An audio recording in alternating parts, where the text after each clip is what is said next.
وعلى آل محمد كما صليت على إبراهيم وعلى آل إبراهيم إنك حميد مجيد اللهم بارك على محمد وعلى آل محمد كما باركت على إبراهيم وعلى آل إبراهيم إنك حميد مجيد رب اشرح لي صدري ويسر لي أمري واحلل عقدة من لساني يفقهوا قولي رب زدني علما وارزقني فهما سبحانك لا علم لنا إلا ما علمتنا إنك أنت العليم الحكيم أستغفر الله الذي لا إله إلا هو الحي القيوم وأتوب إليه أستغفر الله الذي لا إله إلا هو الحي القيوم وأتوب إليه أستغفر الله الذي لا إله إلا هو الحي القيوم وأتوب إليه أعوذ بالله من الشيطان الرجيم بسم الله الرحمن الرحيم وإذا سمعوا ما أنزل إلى الرسول ترى أعينهم تفيض من الدمع مما عرفوا من الحق يقولون ربنا آمنا فاكتبنا مع الشاهدين وما لنا لا نؤمن بالله وما جاءنا من الحق ونطمع أن يدخلنا ربنا مع القوم الصالحين۔ سورہ مائدہ کا بیان چل رہا ہے۔ سورہ مائدہ قوانین حلت اور حرمت پر مشتمل ہے، اور اس کے ضمن میں یہود و نصارہ کا اس پس منظر میں ذکر ہے کہ ان کے نقائص سے اپنے آپ کو پاک رکھو، اور چھٹے پارے کے آخر میں یہ بھی ذکر فرمایا کہ مشرک اور یہودی اہل ایمان کے ساتھ سخت عداوت رکھتے ہیں، اور ان کی بنسبت حضور صلی اللہ علیہ وسلم کے زمانے کے عیسائی اور نصارہ، چونکہ ان میں تواضع، عاجزی، علم پایا جاتا ہے، اور وہ تارک دنیا ہیں، حب دنیا سے محفوظ ہیں، اس لیے وہ حق کو جلدی قبول کرتے ہیں اور اہل اسلام کے قریب۔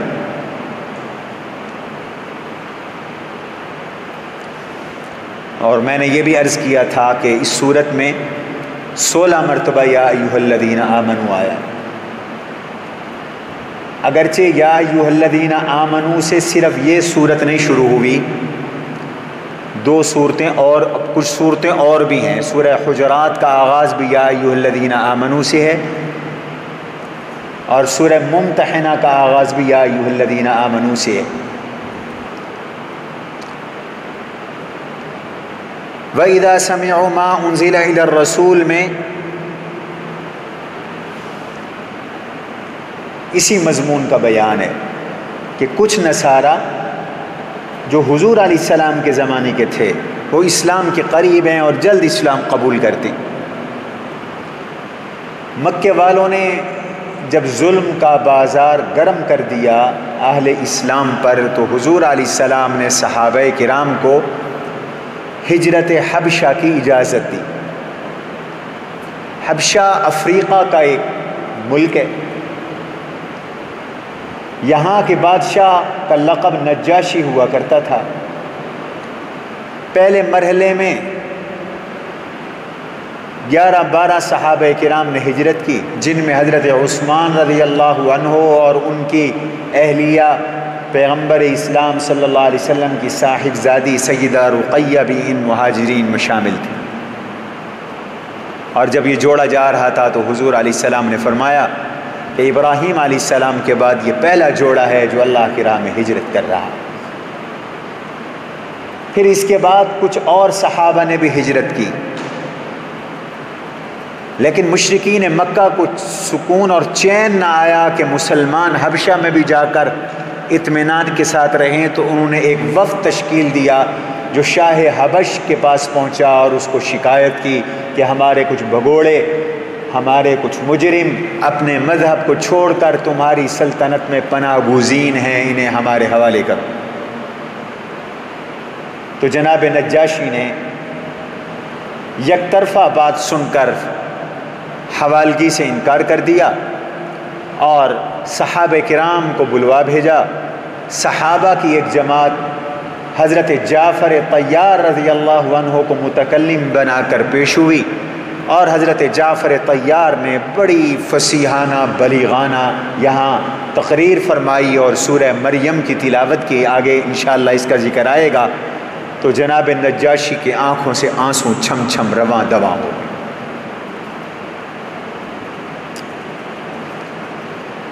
جب حضور علیہ السلام نے مکہ سے مدینہ ہجرت فرمائی، اب حبش والوں کو بھی پتہ چلا، تو حبش میں جو مسلمان گئے ہوئے تھے وہ ہجرت کر کے مدینہ آ گئے، اس لیے ان کو ذو الحجرتین کہتے ہیں، یہ دو ہجرتوں والے۔ نجاشی نے بھی 70 آدمیوں کا وفد حضور کی خدمت میں بھیجا۔ نجاشی خود بھی مسلمان ہو گئے تھے، یہ 70 نو مسلم تھے جو حضور کی خدمت میں آئے، اور جناب رسول اللہ صلی اللہ علیہ وسلم کے پاس جب یہ تشریف فرما ہوئے تو آپ نے انہیں قرآن سنایا۔ تو جب آپ نے انہیں قرآن سنایا تو ان کی آنکھوں سے آنسو رواں دواں ہو گئے، آنسو چھلک پڑے، یہ رو رہے تھے اور زبان سے بھی کہہ رہے تھے، دعا کر رہے تھے اور کہہ رہے تھے اے اللہ ہمیں اپنے نیک بندوں میں شامل فرما۔ تو معلوم ہوتا ہے کہ یہ اسی زمانے کے عیسائیوں کی بات ہے، آج کے زمانے کی نہیں۔ آج کے زمانے کے عیسائی نہ قرآن سن کے روتے ہیں، نہ ان میں قسیسین ہیں، نہ ان میں رہبان ہیں، نہ ان میں علم دوست ہیں، اور نہ ہی ان کے اندر دنیا سے نفرت ہے، اور نہ ہی ان کے اندر تواضع ہے۔ تو فرمایا وَإِذَا سَمِعُوا مَا أُنزِلَ إِلَى الرَّسُولِ تَرَىٰ أَعْيُنَهُمْ تَفِيضُ مِنَ الدَّمْعِ مِمَّا عَرَفُوا مِنَ الْحَقِّ، جب انہوں نے سنا اس کتاب کو جو رسول پر اتری، آپ نے دیکھا ان کی آنکھوں کو کہ وہ آنسوؤں سے بہہ رہی تھیں، اس لیے کہ انہوں نے حق کو پہچانا۔ یہ ان کے دل کا اثر تھا، اور زبان کا ان کا اثر کیا تھا؟ ان پہ تأثر قولی یہ ہوا یقولون ربنا آمنا فاکتبنا مع الشاہدین، اے ہمارے پروردگار ہم ایمان لے آئے، ہمیں بھی تو اقرار کرنے والوں میں شامل فرما لے۔ اللہ تعالیٰ نے ان کا بدلہ بھی ذکر فرمایا۔ 7ویں پارے کے پہلے رکوع میں یا دوسرے رکوع میں، چونکہ درمیان میں رکوع ختم ہو رہا ہے، اللہ تعالیٰ نے وہ مضمون شروع کیا جو سورت کے شروع میں تھا۔ اللہ کی حلال کردہ چیزوں کو حرام نہ کرو، پاکیزہ چیزوں کو حرام نہ کرو۔ جن چیزوں کو اللہ حلال کریں بندہ حرام کر دے اپنی جانب سے تو یہ بھی شرک ہے۔ جن چیزوں کو اللہ حرام کریں اور بندے اپنی طرف سے حلال کر دیں تو یہ بھی شرک ہے۔ میں نے کل بھی عرض کیا تھا، ایک شرک اعتقادی ہوتا ہے اور ایک شرک فعلی ہوتا ہے۔ یہ فعلی شرک ہے، فرمایا کہ فعلی شرک نہ کرو۔ یا ایھا الذین آمنوا لا تحرموا طیبات ما احل اللہ لکم، جو چیزیں اللہ نے حلال کی ان میں پاکیزہ چیزوں کو حرام نہ کرو، ولا تعتدوا، اور حد سے تجاوز بھی نہ کرو۔ حلال چیزوں کو بھی اعتدال کے ساتھ استعمال کرو، حلال کو بھی اعتدال پہ رکھو۔ یا یہ معنی ہے کہ حلال کو حرام کر کے حد سے آگے نہ بڑھو۔ اب فرمایا کلوا مما رزقکم اللہ حلالا طیبا، جو چیزیں اللہ نے حلال و طیب بنائی ہیں انہیں استعمال کرو، لیکن ان کے استعمال میں اللہ سے ڈرو۔ واتقوا اللہ الذی انتم بہ مؤمنون، یہ اس لیے فرمایا کہ کبھی آدمی حلال کھانے میں تقوی کا دامن چھوڑ دیتا ہے، چیز حلال ہوتی ہے لیکن گناہ کے ساتھ آدمی اس کا استعمال کرتا ہے۔ یہاں یہ مضمون روک کر اب قسموں کے بارے میں کچھ احکام ذکر فرمائے، چونکہ بسا اوقات آدمی قسم کے ذریعے حلال کو حرام کر بیٹھتا ہے، تو حلال و حرام کی مناسبت سے اب درمیان میں قسموں کا ذکر فرمایا۔ قسم 3 طرح کی ہوتی ہے۔ ایک قسم کو شریعت کی اصطلاح میں، قرآن کی اصطلاح میں یمین لغو کہتے ہیں، یمین کا معنی قسم اور لغو بیہودہ۔ ایک یمین غموس ہوتی ہے اور ایک یمین منعقدہ ہوتی ہے۔ یمین لغو اس کو کہتے ہیں کہ آدمی ماضی کے کسی کام پر قسم اٹھا لے صحیح سمجھ کر، مثلا اس نے قسم اٹھائی کہ میں نے فلاں کام کیا تھا اور خیال یہی تھا کہ کیا تھا لیکن نہیں کیا تھا، یا قسم اٹھائی کہ نہیں کیا تھا، نہیں کہا تھا، لیکن واقعہ یہ ہے کہ کیا تھا، کہا تھا، مغالطے میں، بھول چوک میں قسم اٹھائی، اس کو یمین لغو کہتے ہیں۔ ایسی قسم کے بارے میں اللہ نے فرما دیا اس پر نہ دنیا میں مواخذہ ہے نہ آخرت میں مواخذہ ہے، اس کا کوئی کفارہ نہیں، چونکہ آدمی نے غیر اختیاری طور پر یہ قسم اٹھائی، بھول چوک میں یہ قسم اٹھائی گئی۔ لا یؤاخذکم اللہ باللغو فی ایمانکم، اس میں مواخذہ نہیں، ولکن یؤاخذکم بما عقدتم الایمان۔ دوسری قسم ہوتی ہے یمین غموس۔ غموس کا معنی ڈوبنا، یہ قسم اٹھانے والوں کو گناہ کے سمندر میں غوطہ دیتی ہے، ڈبا دیتی ہے۔ آدمی جان بوجھ کر جھوٹی قسم اٹھائے ماضی کے کسی کام پر، جیسے چور سے قسم لی جاتی ہے، وہ جھوٹی قسم اٹھاتا ہے میں نے چوری نہیں کی، حالانکہ اس نے چوری کی ہوتی ہے۔ اور آدمی کوئی کام کرتا ہے اور مکر جاتا ہے میں نے نہیں کیا اور قسم اٹھا لیتا ہے، یہ بدترین گناہ ہے، یہ بدترین گناہ ہے۔ اس پر اللہ نے آخرت میں بھی مواخذہ رکھا ہے، کفارہ کوئی نہیں ہے، آخرت میں مواخذہ ہے۔ اسے چاہیے کہ توبہ استغفار کرے۔ بات بات پہ قسم اٹھانے والے کے بارے میں حدیث میں آتا ہے اللہ روز محشر اس بندے سے کلام بھی نہیں فرمائیں گے، گفتگو بھی نہیں فرمائیں گے۔ تیسری قسم ہے جس کو یمین منعقدہ کہتے ہیں، یہ مستقبل میں کسی کام کے کرنے یا نہ کرنے کی قسم ہوتی ہے۔ اللہ کی قسم میں یہ کروں گا، نہیں کیا، نہیں کروں گا، کیا۔ آدمی اگر اس طرح کی کوئی قسم اٹھا لے کہ مستقبل میں یہ کام کروں گا، نہیں کروں گا، کہوں گا، نہیں کہوں گا، میں یہ عمل کروں گا، نہیں کروں گا، تو یہ منعقدہ قسم ہے، پکی قسم ہے۔ اگر یہ قسم حرام کام کی نہ اٹھائی ہو، ناجائز کام کی نہ اٹھائی ہو، اس کو پوری کرنے کی کوشش کرنی چاہیے، بلا وجہ قسم توڑنی نہیں چاہیے۔ یہ بھی اللہ سے تم ایک طرح سے عقد کر رہے ہو، اور اوفوا بالعقود، ان عقدوں کو پورا کرو۔ اگر آپ نے گناہ پر قسم اٹھا لی، ناجائز کام پہ قسم اٹھا لی، مثلا لوگ قسم اٹھا لیتے ہیں میں بیوی سے ساری زندگی نہیں بولوں گا، میں بیٹے سے ساری زندگی نہیں بات کروں گا، اللہ کی قسم میں اب تیرے گھر سے کبھی کھانا نہیں کھاؤں گا، بیٹے سے کہہ دیا، یہ غلط بات ہے، قطع رحمی کی قسم، گناہ پر قسم ہے۔ حضور علیہ الصلوۃ والسلام نے فرمایا کہ جب تم کسی چیز پر قسم اٹھا لو اور پھر دیکھو کہ خیر اس کے غیر میں ہے تو فلیحنس، تو حانس ہو جائے، قسم توڑ دے اور کفارہ دے۔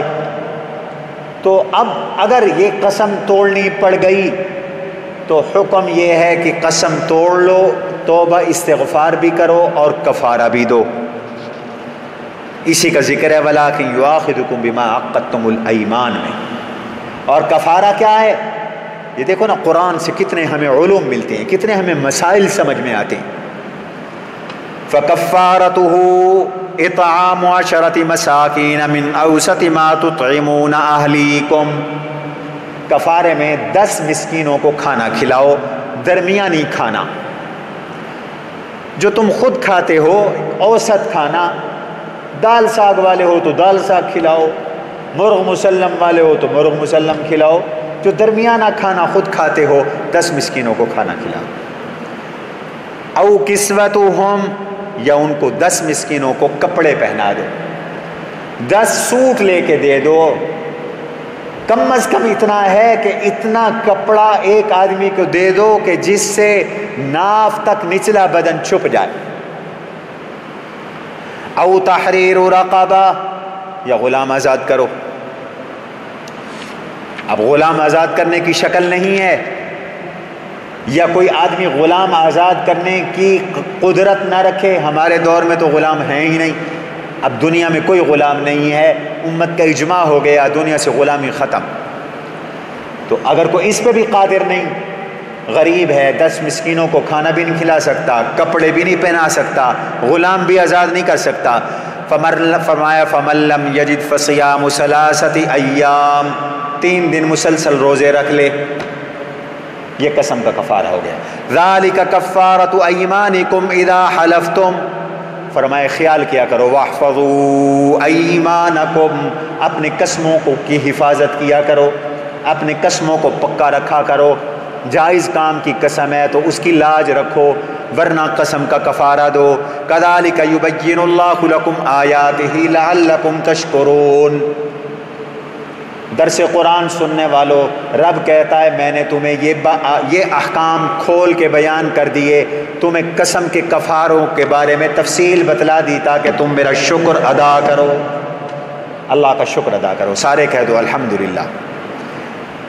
اس کے بعد ایک مسئلہ بیان کیا، پہلے فرمایا حلال کو حرام نہ کرو۔ ہم جو خلاصہ آپ کے سامنے قرآن کا پیش کرتے ہیں تو ربط کے ساتھ، جوڑ کے ساتھ پیش کرتے ہیں کہ ہر مضمون کا اگلے مضمون سے ایک ربط ہوتا ہے۔ قرآن کریم کا یہی تو اعجاز ہے، یہ کمال ہے۔ پہلے فرمایا حلال چیزوں کو حرام نہ کرو، اب اللہ فرما رہے ہیں حرام چیزوں کو حلال بھی نہ کرو۔ کچھ چیزیں ہم نے حرام بنائی ہیں، شراب حرام ہے، جوا حرام ہے، جوئے کے تیر اور بت جن پر جانوروں کو ذبح کیا جاتا ہے، تھان جن کو کہتے ہیں، یہ حرام ہے، شیطان کا عمل ہے، ان سے بچو۔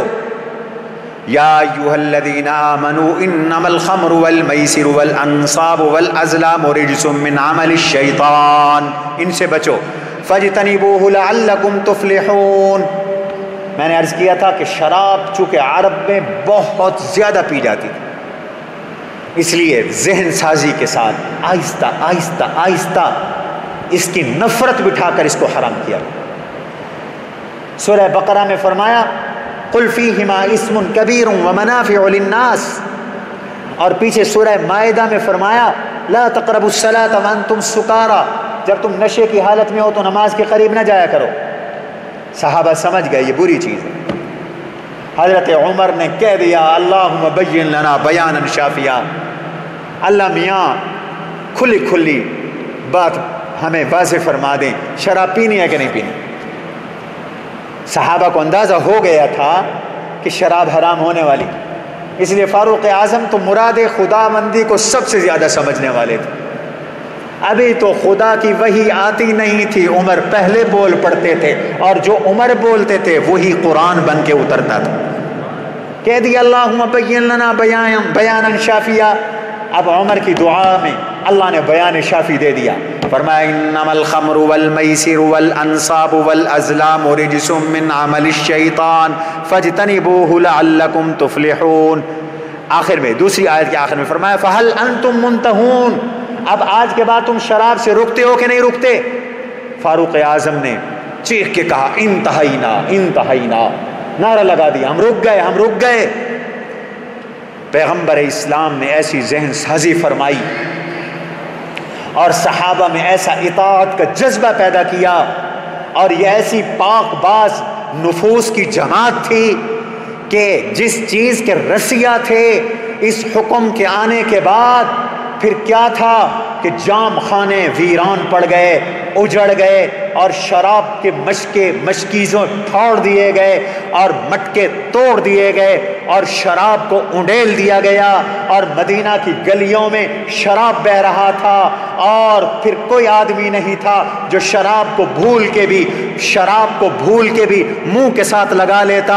اللہ کے نبی نے اس شراب کی نفرت دل میں بٹھا کر اللہ کی محبت اور اپنے عشق کی شراب میں انہیں مخمور کر دیا تھا۔ وہ اللہ کی محبت کی شراب کے نشے میں مست ہو گئے تھے، اور یہی مسلمان کی شان ہے، جب روکا جائے تو یوں روکے۔ اگلے رکوع میں، رکوع نمبر 3 میں اللہ تعالی نے کچھ اور ایسی چیزیں بیان کی جو حرام ہیں، جیسے شراب اور جوا حرام ہے۔ شراب شراب ام الخبائث، سارے گناہوں اور گندگیوں کی جڑ ہے، جڑ، کیونکہ اللہ نے خود یہاں بیان کیا، وقت نہیں ہوتا کہ میں سب کچھ کو بیان کروں۔ انما یرید الشیطان ان یوقع بینکم العداوۃ والبغضاء فی الخمر والمیسر۔ شرابی اور جوئے باز لڑتے ہیں، شراب اور جوئے کی وجہ سے ان کی دشمنیاں بنتی ہیں، ایک دوسرے کو قتل کرتے ہیں، لوٹ مار کرتے ہیں، عقل مخمور ہوتی ہے، اور جوئے میں ہار اور جیت پہ جھگڑے ہوتے ہیں۔ اللہ تعالیٰ اس لعنت سے محفوظ فرمائے۔ کئی لوگوں کو یہ لت لگتی ہے اور وہ دین سے بھی ہاتھ دھو بیٹھتے ہیں اور دنیا سے بھی، حتیٰ کہ رہنے کے مکان تک دے بیٹھتے ہیں، اس جوئے میں ہار جاتے ہیں۔ تو اگلا رکوع اللہ نے فرمایا تمہارا بھی امتحان ہوگا، اس امت کا بھی امتحان ہوگا۔ پہلے ایک امتحان ذکر کیا جا چکا یہودیوں کا، اور وہ امتحان تھا شکار کے بارے میں کہ ہفتے کے دن شکار نہیں کرنا، واصحاب السبت، ہفتے کے دن والے۔ یہ سورہ بقرہ کے اندر بھی آپ نے پڑھا، اور ہم نے پچھلی سورت کی پچھلے پارے کے اندر بھی ہم نے پڑھا، لیکن وہ ناکام ہوئے۔ انہوں نے تالاب سے مچھلیاں نکال کر ہفتے کے دن محفوظ کی اور اتوار کو جا کے پکڑی۔ میرے نبی کے صحابہ تمہارا بھی امتحان ہوگا، خیال کرنا بنی اسرائیل نہ بن جانا۔ اور وہ امتحان کیا ہوگا؟ تم مکے جا رہے ہو، صحابہ کرام حدیبیہ کے راستے مکے جا رہے تھے، احرام کی حالت میں تھے، اور حالت احرام میں ہم نے کل سنا شکار حرام ہے۔ غیر محل الصید وانتم حرم، یہ پچھلے پارے کے اندر گزرا ہے۔ فرمایا اب تمہارا امتحان ہوگا کہ شکار تمہارے سامنے ہوں گے، تمہاری رینج میں ہوں گے، تمہارے نیزوں کی رینج میں ہوں گے، تمہارے ہاتھوں کی رینج میں ہوں گے، تم پکڑ سکو گے، لیکن پکڑنا نہیں ہے۔ یا ایھا الذین آمنوا لیبلونکم اللہ بشیء من الصید تنالہ ایدیکم ورماحکم، یہ تمہارا امتحان ہوگا۔ کیوں؟ لیعلم اللہ من یخافہ بالغیب، اللہ دنیا کو دکھانا چاہتے ہیں کہ بنی اسرائیلیوں کے دل میں خوف خدا تھا یا میرے نبی کے صحابہ میں خوف خدا ہے۔ تمہارا امتحان ہوگا۔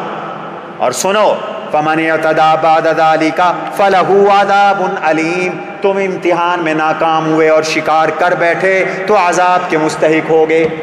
صحابہ کہتے ہیں ہمارے سامنے بقر وحشی پھرتے تھے، ہمارے سامنے جنگلی حلال جانور پھرتے تھے، ہم ان کو پکڑ سکتے تھے، لیکن ایک بھی صحابی ایسا نہیں تھا جس کسی نے آنکھ اٹھا کے دیکھا ہو یا کسی ایک جانور کا شکار کیا ہو۔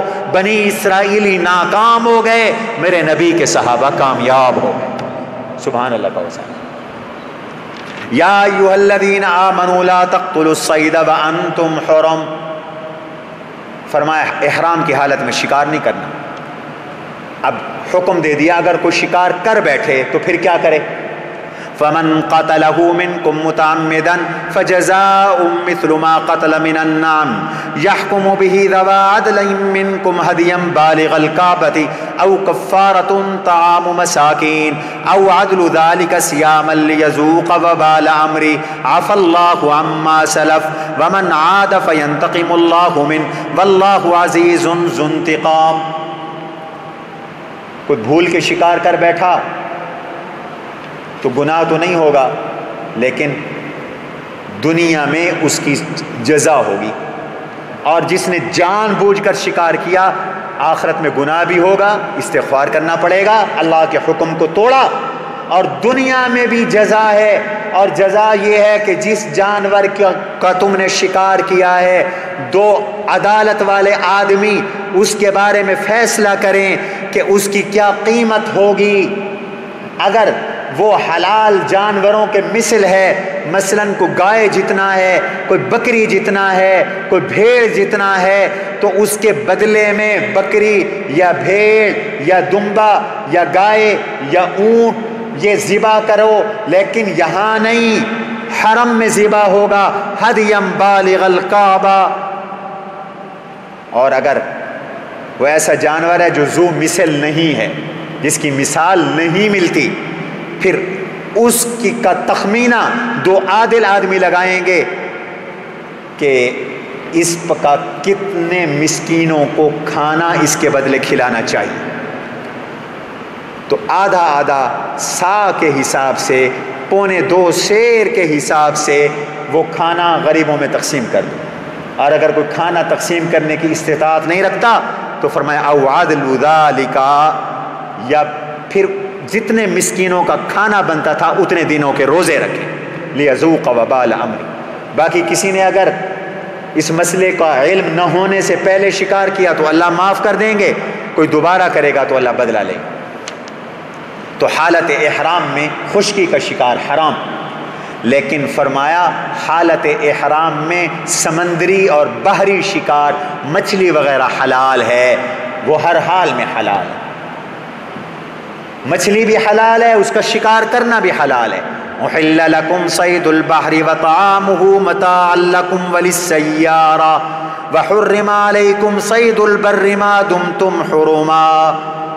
جنگل کا شکار اس وقت تک حرام جب تک کہ تم احرام میں ہو، اور سمندر کا شکار ہر حال میں حلال ہے۔ اب احرام کا تذکرہ آیا تو اس مناسبت سے اب کعبے کا تذکرہ بھی کر رہے ہیں۔ قرآن کی تو ہر بات مناسبت کے ساتھ ہے نا، ربط کے ساتھ۔ کعبہ کیا ہے؟ فرمایا جعل اللہ الکعبۃ البیت الحرام قیاما للناس، کعبے کی عظمت بیان کی۔ کعبہ دنیا کے قائم رہنے کا ذریعہ ہے، یہ دنیا قائم ہے کعبے کی وجہ سے، جب تک کعبہ ہے دنیا ہے، جب کعبہ نہیں ہوگا دنیا نہیں ہوگا۔ علماء نے اس کی بہت ساری تفصیل بیان کی۔ کعبہ روحانی طور پر بھی ہمارے قیام کا ذریعہ ہے۔ کیوں؟ ہماری نماز کعبے کی طرف رخ کر کے ہوتی ہے، اگر ہم کعبے کی طرف رخ نہ کریں ہماری نماز نہیں ہوتی۔ ہمارا عمرہ کعبے کی طرف ہے، کعبے کے اندر ہے، ہمارا حج کعبے کے ساتھ وابستہ ہے، اور اللہ کی رحمتوں کا نزول بھی کعبے پر ہے۔ تو روحانی دنیا کعبے کے ساتھ قائم ہے، اور اگر کعبے کی روحانیت نہ ہو تو پھر روحانی دنیا قائم نہیں رہتی، اور ہماری دنیاوی دنیا، مادی دنیا، یہ بھی کعبے کی برکت سے ہے۔ وہ کیسے؟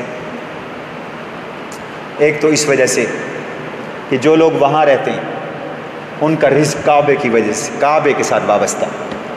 اللہ نے باوجود ہے کہ اس کو وادی غیر ذی زرع بنایا ہے، بے آب و گیا میدان ہے، لیکن دنیا کی ہر نعمت، دنیا کا ہر پھل، دنیا کی ہر سبزی، دنیا کی ہر ضرورت وافر مقدار میں وہاں پر موجود ہے۔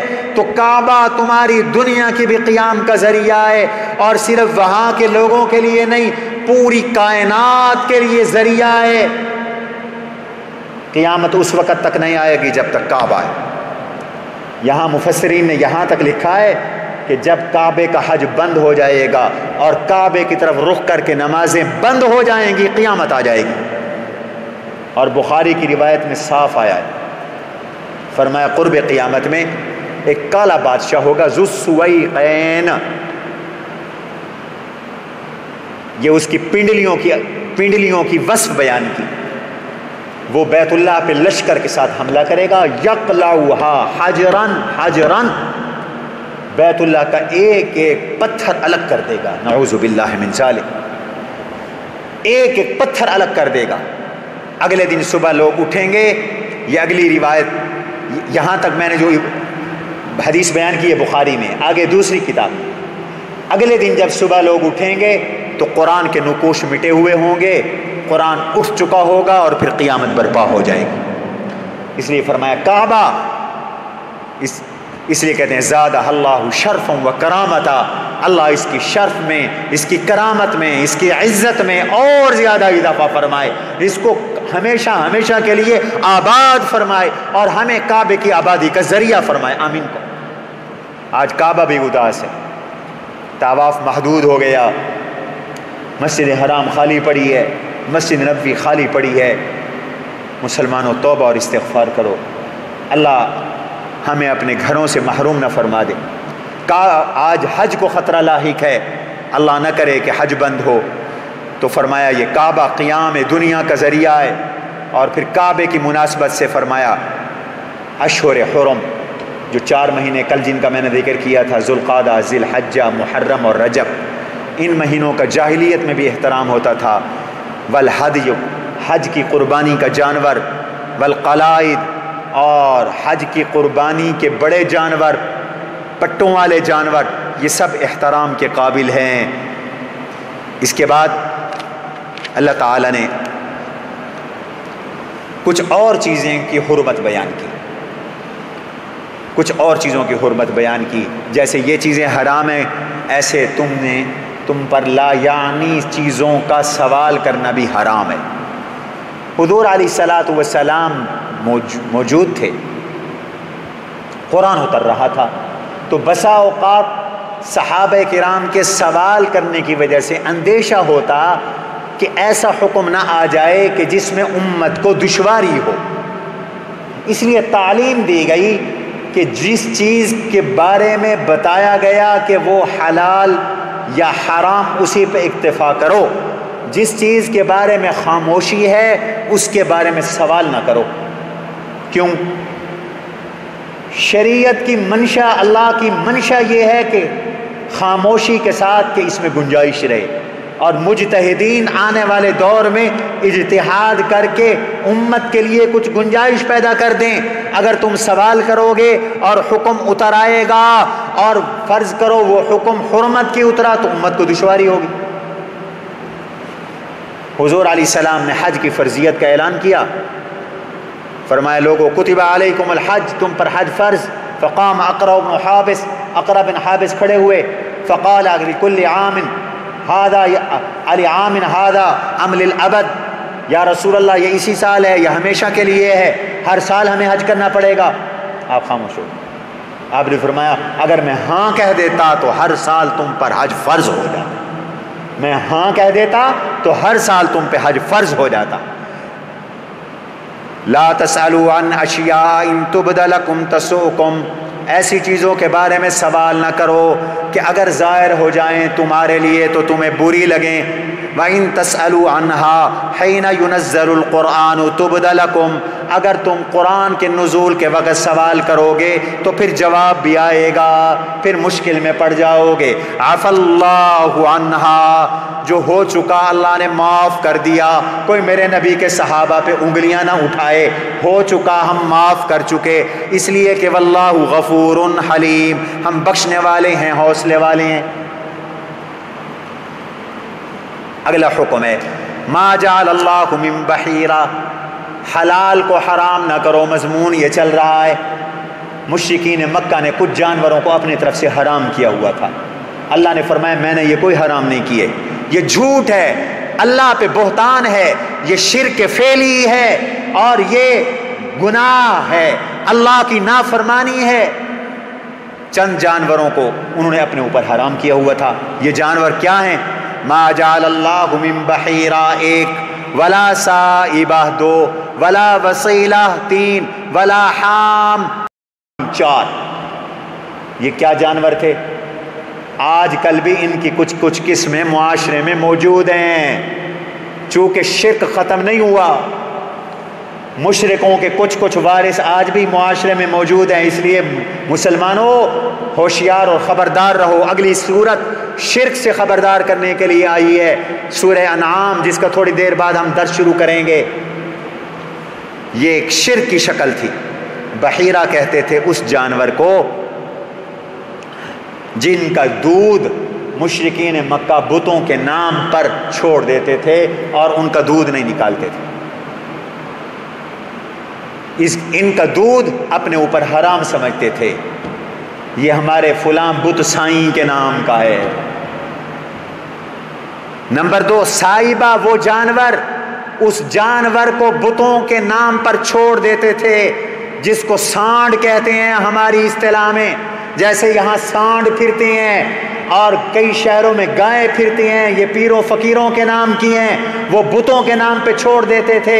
انہیں نہ کوئی ذبح کرتا تھا، نہ کوئی پکڑتا تھا، نہ کوئی باندھتا تھا. فرمایا اللہ نے یہ سائبہ بھی نہیں بنایا. اور تیسرا سائبہ، وسیلہ، بحیرہ سائبہ، اور تیسرا ہے وسیلہ. وسیلہ کہتے تھے جو اونٹنی 2 دفعہ مسلسل مادہ جنتی، کہتے اب یہ بتوں کے نام کی ہے. مادہ بڑا قیمتی، مادہ جننے والی اونٹنی بڑی قیمتی سمجھی جاتی تھی. کہتے ہمارے بت نے ہمیں 2 مرتبہ اونٹنیاں دے دی، لہذا یہ بت کے نام کی. اور حام کہتے تھے اس نر کو جو مخصوص تعداد میں جفتنی کر لیتا تو اس کو بھی وہ کر دیتے تھے بتوں کے نام. فرمایا ہم نے یہ نہیں بنایا، ان چیزوں سے بچ کے رہو. مسلمانوں کو خبردار کی. یہ کیوں کرتے تھے؟ انہیں روکا جاتا تھا تو رکتے نہیں تھے. کرتے کیوں تھے؟ آج بھی لوگ یہی کہتے ہیں. وَإِذَا قِيلَ لَهُمْ تَعَالَوْا إِلَىٰ مَا أَنزَلَ اللَّهُ وَإِلَى الرَّسُولِ، جب کہا جاتا ہے میاں یہ نہ کرو، قرآن اور نبی کی سنت پر آؤ، جو حضور نے کہا، جو اللہ نے کہا اس پہ آؤ، تو کیا جواب دیتے تھے اور آج بھی لوگ جواب دیتے ہیں؟ حسبنا ما وجدنا علیہ آباءنا، کہتے ہیں ہمارے باپ دادا یہی کرتے آئے ہیں جی، ہم تو یہ کریں گے. اور بادشاہ سارے پیو ڈالے دا طریقہ ہی ہوا. حسبنا ما وجدنا علیہ آباءنا. اللہ نے فرمایا اولو کان آباؤہم لا یعلمون شیئا ولا یہتدون. واقعہ یہ ہے کہ ان کے ماں باپ ان کے بڑے جاہل بھی تھے اور گمراہ بھی تھے، تو کیا جہالت اور گمراہی میں ماں باپ کی پیروی کرو گے؟ اتباع اور تقلید ہے غیر منصوص مسائل میں. علم اور ہدایت کے لیے، جہالت اور گمراہی کے لیے تقلید نہیں ہوا کرتی. اس کے بعد گواہی، وصیت کا مسئلہ بیان کیا. مسئلے سے پہلے شان نزول مختصر سمجھ لو. حضور علیہ السلام کے ایک صحابی تھے، ان کا نام تھا بدیل بن ورقا، اور یہ سفر پہ گئے. ان کے ساتھ 2 عیسائی بھی تھے، ایک حضرت تمیم داری جو بعد میں مسلمان ہو گئے، اور ایک عدی بن بدا ان کا نام تھا. یہ کہیں شام کے علاقے میں دور چلے گئے. بدیل بوڑھے تھے، بیمار ہو گئے، اور انہیں اندازہ ہو گیا میں اب بچتا نہیں ہوں. انہوں نے وصیت کی کہ یہ میرا سامان ہے، میرا سامان جا کے میرے وارثوں کے سپرد کر دینا. اور چپکے سے سامان کی ایک لسٹ بنا کر سامان میں رکھ دی. انہیں نہیں بتایا کہ میں نے کوئی لسٹ بھی رکھی ہے. حضرت جی سامان میں ایک چاندی کا نقش و نگار والا بڑا مہنگا اور خوبصورت پیالہ تھا. انہوں نے چوری کر لیا، ڈنڈی مار لی، پھٹی لگا لی. سامان لے کے جب واپس آئے اور پیش کیا مدینہ میں بدیل کے ورثاء کو، انہوں نے سامان کھولا، لسٹ نکالی تو ایک پیالہ کوئی نہیں تھا. وہ حضور کے پاس مقدمہ لے کے آ گئے کہ یا رسول اللہ صلی اللہ علیہ وسلم، ہمارے یہ پیالے کے چور ہیں، ہمارے پاس یہ لسٹ ہے اور اس میں چاندی کا پیالہ لکھا ہوا ہے اور یہ دیتے نہیں ہیں. حضور نے ان کو بلا کے پوچھا تو یہ کہنے لگے سائیں جو سامان تھا ہم تو لے آئے ہیں، ہمارے پاس تو کوئی سامان نہیں۔ مدعی بدیل کے ورثاء تھے، آپ نے مدعیوں سے کہا تمہارے پاس کوئی گواہ ہے؟ کوئی نہیں جی۔ تو ضابطہ یہ ہے کہ جب مدعی کے پاس گواہ نہ ہو تو مدعا علیہ سے قسم لی جاتی ہے۔ میں تم قسم اٹھاتے ہو؟ انہوں نے کہا جی اٹھاتے ہیں، قسم اٹھا لی۔ آپ نے ان کے حق میں فیصلہ کر دیا۔ دن گزرے چند، کچھ لوگ گئے مکے، وہاں دیکھا تو ایک دکان پر پیالہ بک رہا تھا، وہی گھر کا پیالہ تھا، پہچان تو تھی۔ دکاندار سے پوچھا میاں یہ پیالہ کتنے کا ہے؟ اس نے کہا اتنے کا ہے۔ تو نے کہاں سے لیا؟ اس نے کہا مجھے فلاں نے دیا۔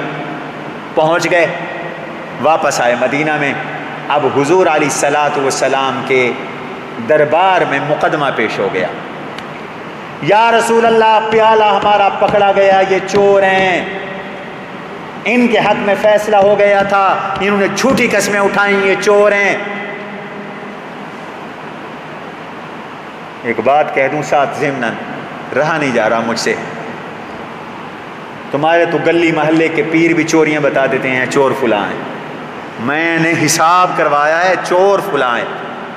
حضور علیہ السلام کو تو پتہ نہیں چلا کہ چور کون ہے، آپ نے تو شروع میں ان کے حق میں فیصلہ کر دیا تھا۔ یہ حرکتیں نہ کیا کرو۔ عالم الغیب کون ہے؟ سارے بولو اللہ ہے۔ اگر اللہ کے علاوہ کسی کو علم غیب ہوتا تو حضور علیہ السلام ان کے حق میں فیصلہ نہ کرتے، لیکن قاضی اور فیصلہ کرنے والا ظاہر کے مطابق فیصلہ کرتا ہے۔ حضور علیہ السلام نے قرائن کے مطابق فیصلہ کیا۔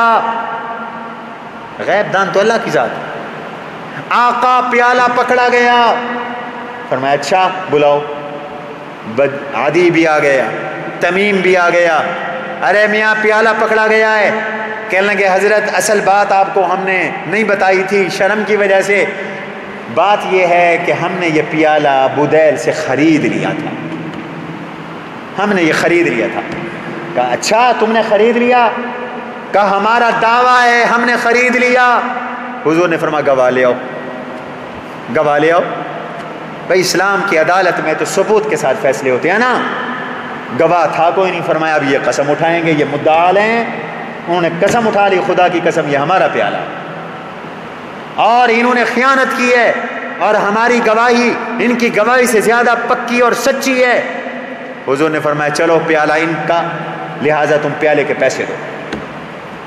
یہیں سے قانون عطا فرما دیا کہ جب کسی کو موت آنے لگے تو وہ دو مسلمانوں کو وصیت کا گواہ بنا دے، اور اگر مسلمان نہ ہو تو غیر مسلموں کو بھی بنا سکتا ہے اگر سفر میں ہو اور موت آ گئی ہے۔ چنانچہ جب یہ گواہ بن جائیں گے تو یہ قسمیں اٹھائیں گے کہ ہم نے یہ امانت ٹھیک ٹھیک طریقے سے پہنچا دی۔ ان کی قسموں کے مطابق فیصلہ ہوگا۔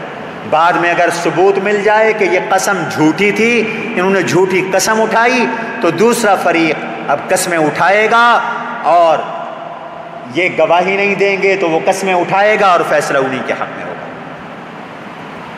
5ویں رکوع میں اللہ تعالیٰ نے 5ویں اور 6ٹھے رکوع میں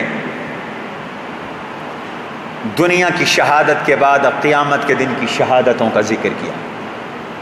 اب یہ تو دنیا کی شہادت کی بات آئی نا، یہ مقدمہ آ گیا۔ فرمایا دنیا میں گواہیاں ہیں تو کل قیامت میں بھی گواہیاں لگنی ہیں، ذرا ان گواہیوں کا بھی خیال کرنا۔ تم کس کھیت کی مولی ہو، وہاں تو نبیوں سے گواہ مانگے جائیں گے۔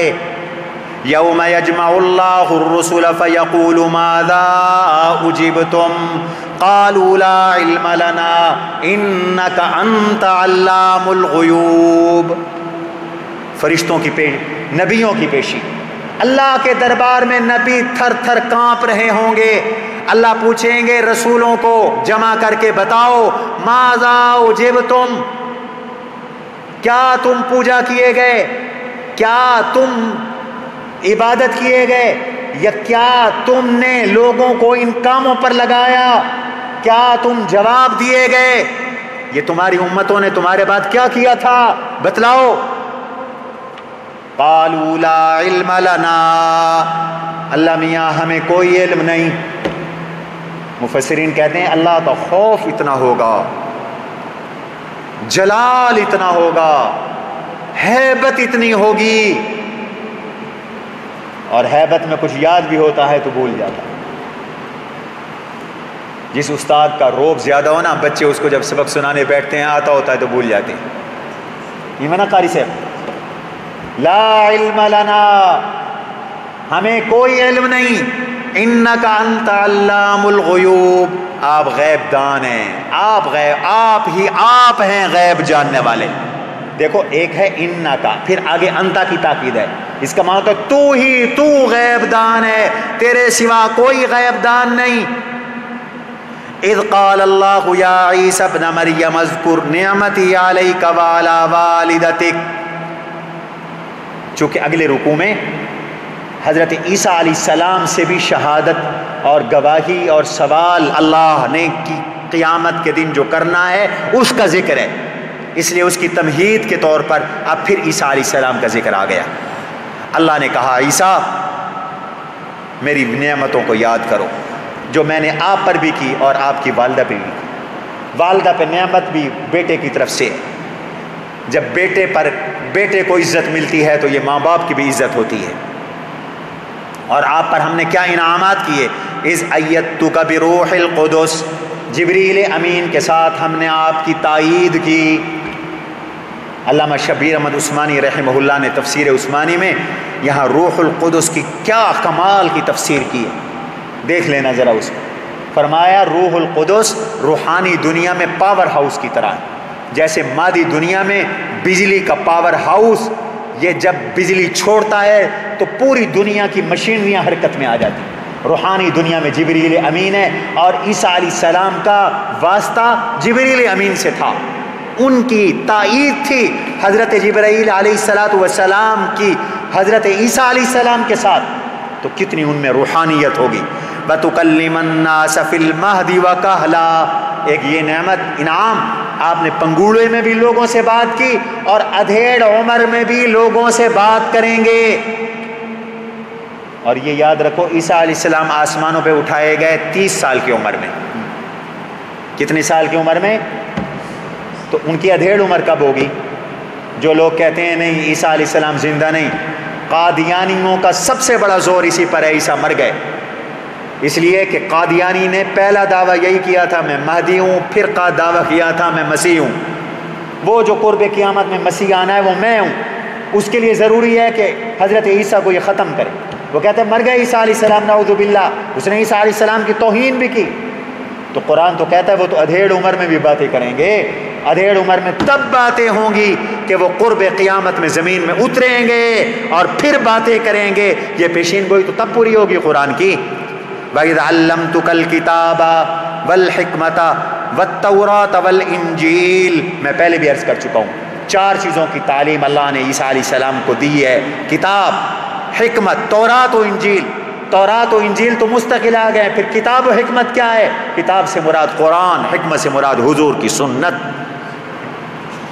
پھر آگے ان کے معجزات بیان کیے، فرمائے سب اللہ تعالیٰ کے انعامات میں سے تھے جو حضرت عیسیٰ علیہ السلام پہ تھے، اور عیسیٰ علیہ السلام جب یہ معجزات لے آئے، پرندہ کی مورتی بنائی وہ اڑ گئی، مادرزاد اندھے کو تندرست کر دیا، مردوں کو زندہ کر دیا، بنی اسرائیل کے پاس یہ معجزات لائے تو یہی یہودی تھے، کہہ رہے تھے ان ھذا الا سحر مبین، یہ جادو ہے ہم نہیں مانتے، پھر ان کے قتل کے منصوبے بنائے، تو اب عیسیٰ علیہ السلام نے کی مدد کو حواری آئے، حواریین، حواری کی جمع، یہ عیسیٰ علیہ السلام کے صحابی تھے، 70-80 لوگ تھے، یہ ان کو حواری اس لیے کہتے ہیں، حور کا معنی ہوتا ہے سفیدی، یہ دل کے سفید تھے، بعض کہتے ہیں یہ دھوبی تھے، کپڑے دھوتے تھے، بعض کہتے ہیں یہ سفید لباس پہنتے تھے۔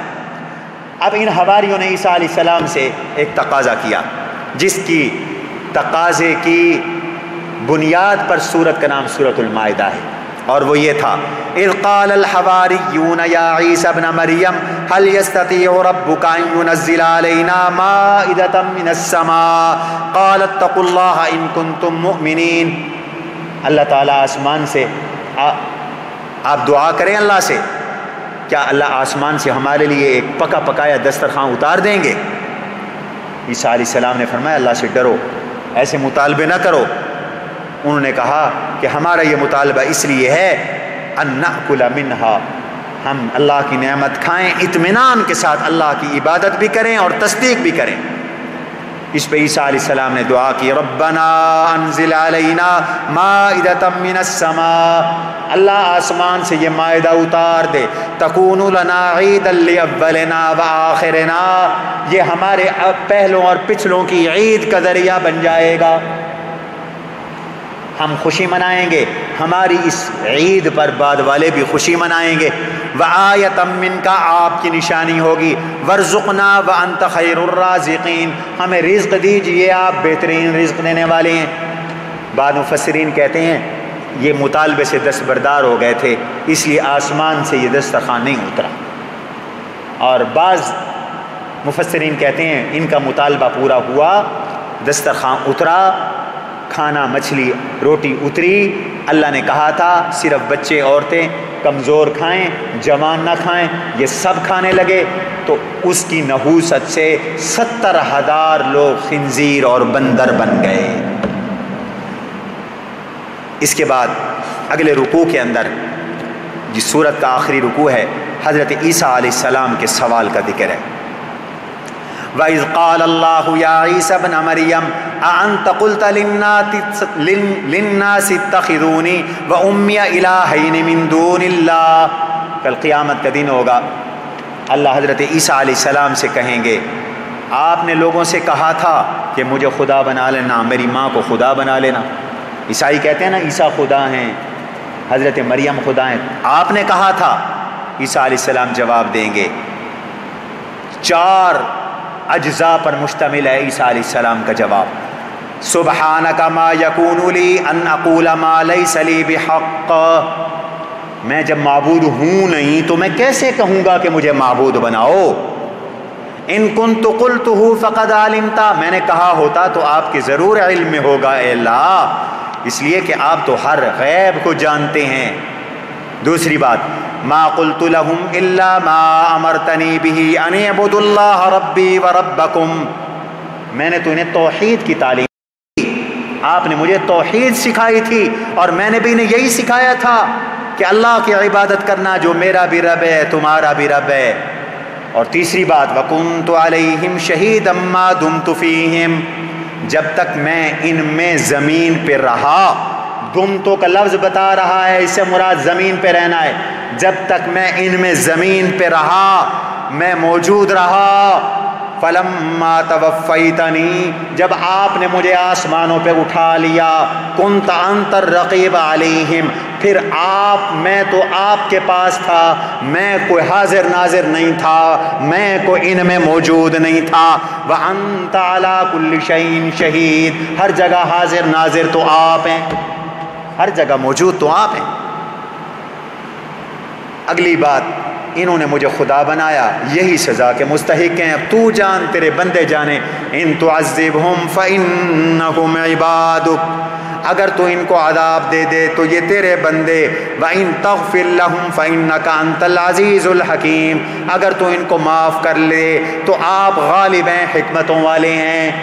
حضور علیہ السلام نے ایک رات قیام میں، رکوع میں، سجدے میں، دعا میں، پوری رات اپنی پوری نماز میں یہی آیت پڑھتے پڑھتے گزار دی، اور اگلے دن پھر رونا شروع کیا اور یہ آیت پڑھتے رہے۔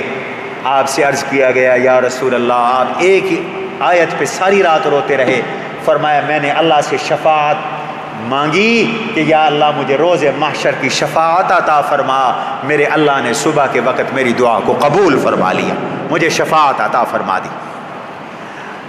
اگلی صورت ہے جی، اس کا نام ہے سورۃ الانعام، یہ بھی مکی صورت ہے اور قرآن کریم کی پہلی مکی صورت ہے، اور قرآنی آیات میں یہ قرآنی ترتیب میں 6 نمبر پر ہے، نزول کے اعتبار سے یہ 55 نمبر پر ہے، اور اس سے قبل سورہ حجر کا نزول ہوا تھا۔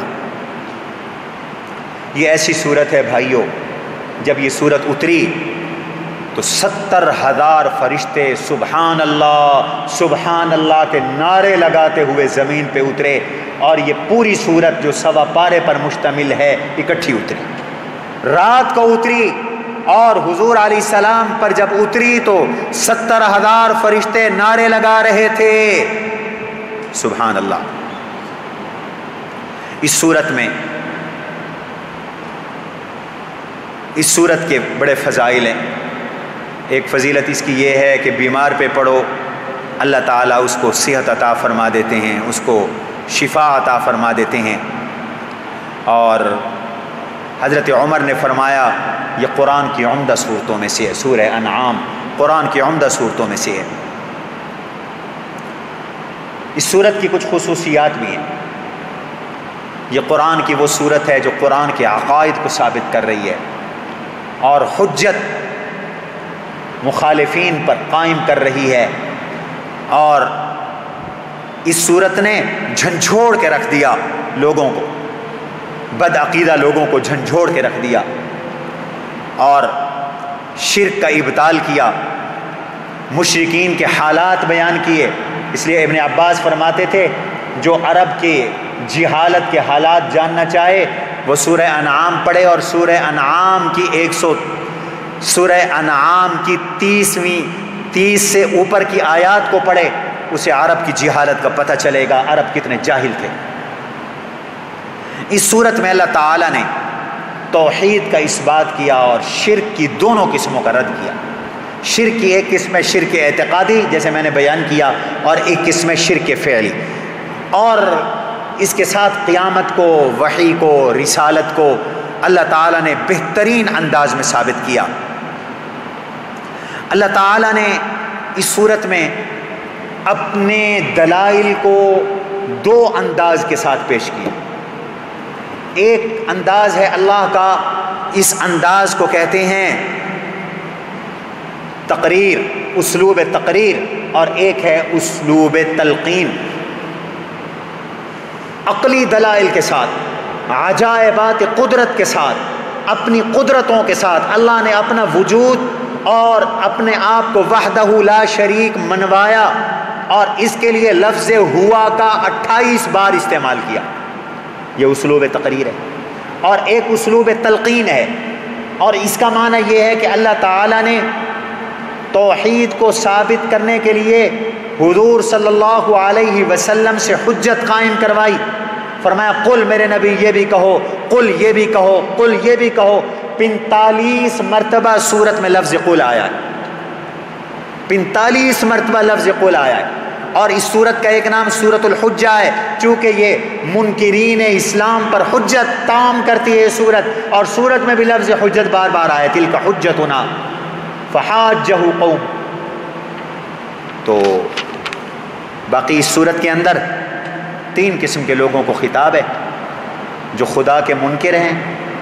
آج کل میں بھی بہت سے لوگ ہیں جو دہریے ہیں، وجود خدا کے منکر ہیں، اپنے آپ کو دہریہ کہلاتے ہیں، کمیونسٹ ٹائپ کے لوگ ہیں۔ نمبر 2 وہ جو خدا کے ساتھ شریک ٹھہراتے ہیں۔ نمبر 3 وہ مسلمان جو ہیں تو موحد لیکن بدعمل ہیں۔ اس صورت نے ان کو بھی جھنجھوڑا کہ توحید صرف یہ نہیں کہ عقیدہ ٹھیک ہو، توحید یہ بھی ہے کہ عقیدہ بھی ٹھیک ہو، عمل بھی اللہ کی مرضی کے مطابق ہو۔ یہ کیسا موحد ہے، کہتا ہے کہ میں اللہ کی توحید کو مانتا ہوں، نماز ایک نہیں پڑھتا، روزہ نہیں رکھتا، ان کو بھی جھنجھوڑا ہے۔ تو بسم اللہ الرحمن الرحیم، الحمد للہ الذی خلق السماوات والارض وجعل الظلمات والنور ثم الذین کفروا بربہم یعدلون۔ اللہ نے اپنی توحید کی پہلی دلیل دی۔ مجوسی کہتے ہیں خدا 2 ہیں، وہ کہتے تھے خیر کا خدا اور شر کا خدا، اور ایک کا نام یزدان ہے، ایک کا نام اہرمن ہے۔ ہندوستان کے 63,000 دیوتاؤں کو اپنا خدا مانتے ہیں، اور مشرکین مکہ تو ہر پتھر کے ہر بت کو خدا مانتے تھے۔ کوئی عیسائی 3 خدا مانتے تھے، اور کوئی 5 خدا مانتا ہے، کوئی 10 خدا مانتا ہے۔ اللہ نے فرمایا معبود ایک ہے۔ خلق السماوات والارض، جس نے آسمان کو پیدا کیا، زمین کو پیدا کیا، وہی ایک ہی تو ہے۔ کچھ لوگ کہتے ہیں آسمان کا خدا اور زمین کا اور پانی کا اور آگ کا اور ہوا کا اور انسان کا اور جانوروں کا اور۔ فرمایا آسمانوں کا خالق بھی ایک، زمین کا خالق بھی ایک، اندھیروں کا خالق بھی ایک اور روشنی کا خالق بھی ایک۔ اب کائنات کی خلقت کو سے اپنی اللہ نے توحید منوائی۔ سب کا خالق جب ایک ہے تو پھر کہو نا معبود بھی ایک ہے۔ معبود وہی ہوتا ہے جو خالق ہو، اگر اس کے سوا کوئی خالق نہیں ہے تو اس کے سوا کوئی معبود نہیں ہے۔ بڑی چیزوں کا خالق بھی وہی، چھوٹی چیزوں کا خالق بھی وہی۔ آسمان بھی اسی نے بنایا، کرونا بھی اسی نے بنایا۔ کہاں گئے جو خدا کے وجود کے منکر ہیں؟ وہ لبرل لونڈے اور لونڈیاں اور آنٹیاں، خدا کے قانون کے مقابلے کرنے والوں، کہاں گئے تم؟ کس غار میں چھپ گئے ہو؟ نکلو نا۔ اللہ کی چھوٹی سی مخلوق ہے کرونا، جو سیٹسکوپ کے ساتھ بھی مشکل سے نظر آتی ہے۔ ذرا اس کو روک کے دکھاؤ نا، اگر خدا نہیں ہے اس کو روک کے دکھاؤ نا، اس کو ٹال کے دکھاؤ نا، اس کو بھگا کے دکھاؤ نا، اس سے بچ کے دکھاؤ نا اگر خدا نہیں ہے۔ سورہ انعام چیخ چیخ کر تمہیں کہہ رہی ہے۔ قرآن نے تو مکھی، مکڑی اور عنکبوت، مکڑی کا ذکر کیا، آج کرونا کا ذکر کیا جا رہا ہے۔ کرونا تو ان سب سے چھوٹا ہے۔ کس نے اس کو پیدا کیا؟ کس نے مسلط کیا؟ کون اس کو دور کرے گا؟ کون شفا دیتا ہے؟ علاج تو کوئی نہیں، ویکسین بھی کوئی نہیں۔ کرونا کے کسی مریض کو کرونا کا کوئی نہ انجیکشن دیا جا رہا ہے، نہ ٹیبلٹ دی جا رہی ہے۔ تو مانو نا، پیدا بھی اللہ نے کیا، شفا بھی وہی دے رہا ہے اور بیمار بھی وہی کر رہا ہے۔ فرمایا سب کا پیدا کرنے والا کون؟ سارے بولو کون؟ جیسے بڑے عالم کو اللہ نے پیدا کیا۔ اب دوسری دلیل، والذی خلقکم من طین ثم قضا اجلا۔ ایک چھوٹا جہان بھی ہے انسان کی شکل میں۔ ہر انسان عالم اصغر ہے، چھوٹا جہان ہے، اس میں بھی نباتات ہیں، اس میں بھی جمادات ہیں، اس کے اندر بھی آگ ہے، اس کے اندر بھی ہوا ہے، اس کے اندر بھی پانی ہے، اس کے اندر بھی مٹی ہے۔ یہ عالم اصغر ہے۔ جیسے عالم اکبر کو کس نے پیدا کیا؟ بولو۔ ایسے عالم اصغر کو بھی کس نے پیدا کیا؟ اللہ نے پیدا کیا۔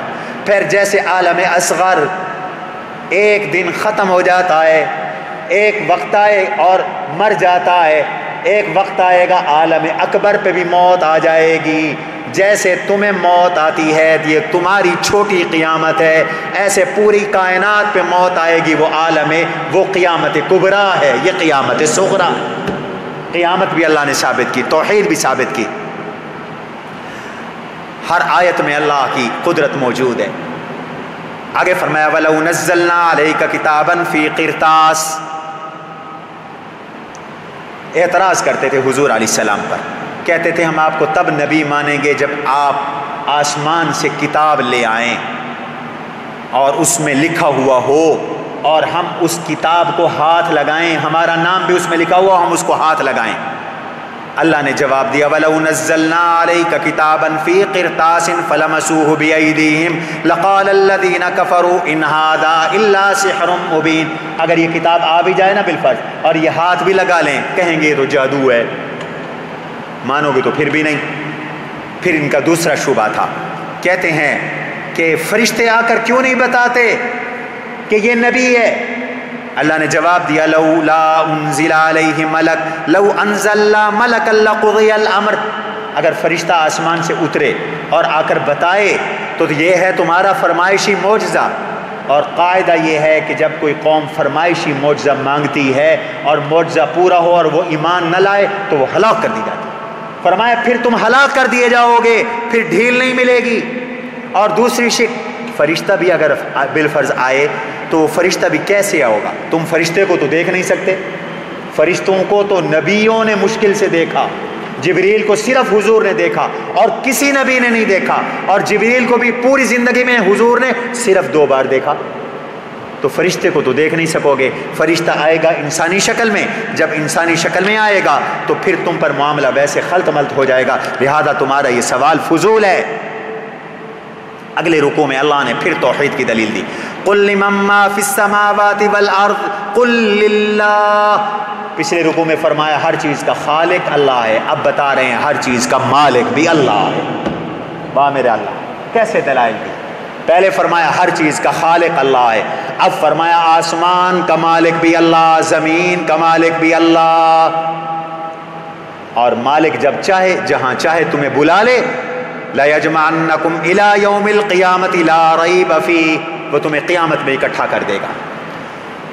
پھر تیسری دلیل دی، وَلَهُ مَا سَكَنَ فِي اللَّيْلِ وَالنَّهَارِ وَهُوَ السَّمِيعُ الْعَلِيمُ، دن میں اور رات میں جو چیز بھی ٹھہری ہوئی ہے وہ بھی اللہ کی ہے، حرکت اور سکون پیدا کرنے والی ذات بھی اللہ کی ہے۔ چوتھی دلیل، إِن يَمْسَسْكَ اللَّهُ بِضُرٍّ فَلَا كَاشِفَ لَهُ إِلَّا هُوَ، اگر وہ آپ کو تکلیف دے تو کوئی تکلیف کو دور نہیں کر سکتا، اور اگر وہ آپ کو بھلائی پہنچائے تو فَهُوَ عَلَىٰ كُلِّ شَيْءٍ قَدِيرٌ، وہ ہر چیز پہ قادر۔ تو حاصل یہ نکلا نفع دینے والا کون ہے بولو، اور نقصان پہنچانے والا کون ہے؟ فرمایا نفع دینے والا بھی اللہ ہے۔ تم معبود کسی اور کو کیوں بناتے ہو جب نفع اللہ دیتا ہے، نقصان اللہ دیتا ہے؟ یقین دانم دری عالم کہ لا معبود الا ہو، خواجہ معین الدین اجمیری رحمۃ اللہ، یقین دانم دری عالم کہ لا معبود الا ہو ولا مقصود فی الکونین ولا موجود الا ہو، میں یقین رکھتا ہوں کہ اس جہان میں اللہ کے سوا کوئی معبود نہیں، موجود نہیں، مقصود نہیں، تیرے سوا معبود حقیقی کوئی نہیں ہے، کوئی نہیں تیرے سوا مقصود حقیقی کوئی نہیں ہے، کوئی نہیں تیرے سوا موجود حقیقی کوئی نہیں ہے، کوئی نہیں، اب تو رہے بس دادم آخر ورد زباں اے میرے الہ، لا الہ الا اللہ، لا الہ الا اللہ۔ اللہ ہے وہو القاہر فوق عبادی، وہی سب پر غالب ہے، سب مغلوب ہیں۔ کافروں نے کہا کوئی گواہی لے آؤ کہ آپ نبی ہیں، جواب دیا قل ای شیء اکبر شہادہ قل اللہ شہید بینی وبینکم واوحی الی ھذا القرآن لانذرکم بہ ومن بلغ، اللہ ہر چیز کو جانتا ہے، اس کا علم کامل ہے، اللہ گواہ ہے آپ میرے نبی ہیں، قرآن گواہ ہے آپ میرے نبی ہیں، اس سے بڑی گواہی اور کیا ہوگی؟ اس کے بعد اللہ تعالیٰ نے شکوہ ذکر کیا رکوع کے آخر میں، پہلے تخویف فرمائی یوم نحشرہم جمیعا، قیامت میں جب یہ سب جمع ہوں گے، ان کے جھوٹے خدا بھی ہوں گے، اللہ کہیں گے این شرکاؤکم الذین کنتم تزعمون، ذرا اپنے خدا لے آؤ نا، آج مشکل میں تمہیں بچائیں، تمہاری دستگیری کریں، تمہاری فریاد کو پہنچیں، اغیثنا اغیثنا کہنے والوں، امداد کن کہنے والوں، ذرا بلاؤ اپنے خداؤں کو۔ اب اس وقت انکار کے سوا کوئی گنجائش نہیں ہوگی، اور جھوٹ بولیں گے، کہیں گے واللہ ربنا ما کننا مشرکین، خدا کی قسم اے ہمارے رب ہم شرک نہیں کرتے تھے۔ اللہ منہ پہ مہر لگا دیں گے، اب ہاتھ بولے گا یہ مشرک تھا، پاؤں بولے گا یہ مشرک تھا، اور سر بولے گا یہ مشرک تھا، انگلیاں بولیں گی یہ مشرک تھا۔ آخر میں ایک شکوہ ذکر کیا، قالوا ان هي الا حیاتنا الدنیا وما نحن مبعوثین، وہ کہتے ہیں یہی دنیا کی زندگی ہے، ہم نے اٹھایا نہیں جانا۔ اللہ نے فرمایا یہ تو قیامت میں پتہ چلے گا جب مجرم بن کر اللہ کے سامنے کھڑے ہوں گے۔ 10ویں رکوع میں فرمایا یہ دنیا فانی ہے، اس کے ساتھ دل نہ لگاؤ۔ وما الحیات الدنیا الا لعب ولہو، دنیا کی زندگی تو کھیل اور تماشا ہے، اور آخرت کی زندگی بہتر ہے، لیکن آخرت تقوی والوں کے لیے ہے، لہٰذا تقوی اختیار کرو، تمہیں آخرت کی دائمی زندگی ملے گی، اعلان ہوگا خلود فلا موتا، اب تم ہمیشہ رہو، اب تم نے مرنا نہیں ہے، اور جنت کی تمہیں وہ نعمتیں کہ جن کو تم سوچ نہیں سکتے۔ اس کے بعد حضور کو تسلی دی، فرمایا آپ گھبرائیں نہیں کہ یہ ایمان نہیں لاتے، آپ سے پہلے بھی بہت سے رسولوں کو جھٹلایا گیا، وَلَقَدْ كُذِّبَتْ رُسُلٌ مِّن قَبْلِكَ فَصَبَرُوا عَلَىٰ مَا كُذِّبُوا، انہوں نے بھی صبر کیا، آپ بھی صبر کریں، اور آپ کے پاس ہم رسولوں کی خبریں بھیجتے ہی رہتے ہیں۔ حضور کی خواہش تھی کہ کسی طرح ان کا فرمائشی معجزہ پورا ہو جائے تاکہ یہ ایمان لے آئیں۔ اللہ نے فرمایا یہ ہماری حکمت کے خلاف ہے، ان کان کبر علیک اعراضهم فان استطعت ان تبتغي نفقا في الارض او سلما في السماء، اگر آپ کے بس میں ہے تو آپ معجزے لے آئیں، ہماری حکمت کے خلاف ہے، لیکن ظاہر ہے کہ یہ آپ کے بس میں بھی نہیں ہے۔ مشرکین کا ایک شبہ اور یہ تھا، وہ کہتے تھے ہماری فرمائشی نشانی کیوں نہیں اترتی، جو ہم کہیں وہ معجزات کیوں نہیں پورے ہوتے، وہ معجزات پورے ہو جائیں تو ہم ایمان لائیں گے۔ اور وہ ان کی ڈیمانڈ کیا تھی؟ سورہ بنی اسرائیل میں اللہ تعالی نے ان کی وہ ڈیمانڈ بیان کی، وہ کہتے تھے کہ ہم آپ پر تب ایمان لائیں گے جب آپ تفجر لنا من الارض ينبوعا، زمین سے، مکہ کی زمین میں آپ چشمے جاری کریں، او تکون لک جنت من نخیل وعنب، آپ مکہ میں انگور اور کھجوروں کے باغ لگا دیں، فتفجر الانہار خلالہا تفجیرا، پھر مکہ میں اس باغ میں آپ نہریں بھی چلا لیں۔ اسی طرح کہتے تھے او تسقط السماء کما زعمت، آسمان سے کوئی ٹکڑا آپ اتار کے لے آئیں، یا کہتے تھے او ترقى فی السماء، آپ آسمان پہ چڑھ کر جائیں نا، ولن نؤمن لرقیک حتی تنزل علینا کتابا نقرأ، اور پھر کوئی کتاب لے کر آئیں جس کو ہم پڑھیں۔ تو یہ ہماری فرمائشیں کیوں نہیں پوری ہوتی؟ وہاں اللہ نے جواب دیا، میرے نبی قصہ مکا دو، انہوں نے آپ کو خدا اور مشکل کشا سمجھ لیا، آپ ان کو بتلا دو، قل سبحان ربی هل كنت الا بشرا رسولا، قصہ مکاؤ میرے نبی، ان سے کہہ دو میں کو خدا مشکل کشا حاجت روا بگڑی بنانے والا نہیں ہوں، میں تو رسول و بشر ہوں، لیکن عام بشر نہیں ہوں، میں رسول بشر ہوں جس کی ایک نظر پوری کائنات کی نظر سے آگے ہوتی۔ فرمایا یہ نشانیاں اللہ تمہیں دے سکتا ہے، لیکن اگر آ گئیں تو پھر تم بچ نہیں سکو گے۔ پھر توحید کی دلیل دی، وما من دابۃ فی الارض ولا طائر یطیر بجناحیہ الا امم امثالکم، صرف ایک تم مخلوق نہیں ہو، پرندوں کا بھی ایک جہان ہے، ان کا بھی ایک جہان ہے، نباتات کا بھی ایک جہان ہے، جمادات کا بھی ایک جہان ہے۔ یہ سارے جہان کس نے بنائے؟ سارے بولو اللہ نے بنائے۔ اس کے بعد فرمایا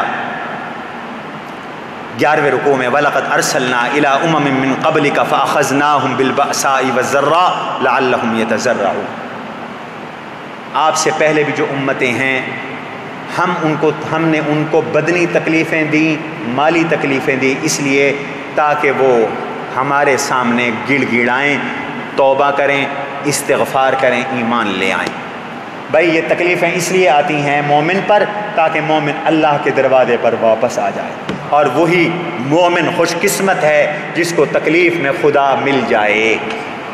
اور وہ آدمی جو تکلیف میں بھی اللہ کو یاد نہ کرے اس کا دل ٹیڑھا ہوتا ہے، دل ولیکن قست قلوبہم، اور پھر اللہ بطور آزمائش کے اس کے لیے فتوحات کر دیتے ہیں، رزق کے دروازے کھول دیتے ہیں، پھر جب وہ خوشحال ہوتے ہیں تو پھر اللہ کی پکڑ آتی ہے اچانک، اور پھر وہ ختم ہو کر رہ جاتے ہیں۔ تو فرمایا اس لیے جب دیکھو کہ کسی کو تکلیف کے بعد بھی اس نے خدا کو کی طرف رجوع نہ کیا اور نعمت ملی تو اس کو اللہ کی طرف سے آزمائش سمجھو۔ پھر فرمایا ایک اور شبہ ہے مشرکین کا، کہتے تھے کہ اگر آپ نبی ہیں تو پھر آپ فقیر کیوں ہیں؟ آپ کو تو سیٹھ اور سرمایہ دار ہونا چاہیے، خزانے آپ کے پاس ہونے چاہیے، اگر آپ نبی ہیں تو پھر آپ غیب دان کیوں نہیں؟ ہمیں آپ یمن اور شام کے منڈیوں کے ریٹ یہاں بیٹھ کر بتاؤ، بھاؤ تاؤ بتاؤ۔ آج یمن کی منڈی کا کیا ریٹ ہے یہ ہمیں مکہ میں بیٹھ کے بتاؤ. آج شام کی منڈی کا کیا ریٹ ہے ہمیں یہ بتاؤ نا. اور اگر آپ نبی ہیں تو کھاتے کیوں ہیں پھر بازار کیوں جاتے؟ آج بھی لوگ ولی اس کو سمجھتے ہیں جو کھائے بھی نہ پیے بھی نہ شادی بھی نہ کرے اس کے بچے بھی نہ. یہ جاہلانہ نظریہ.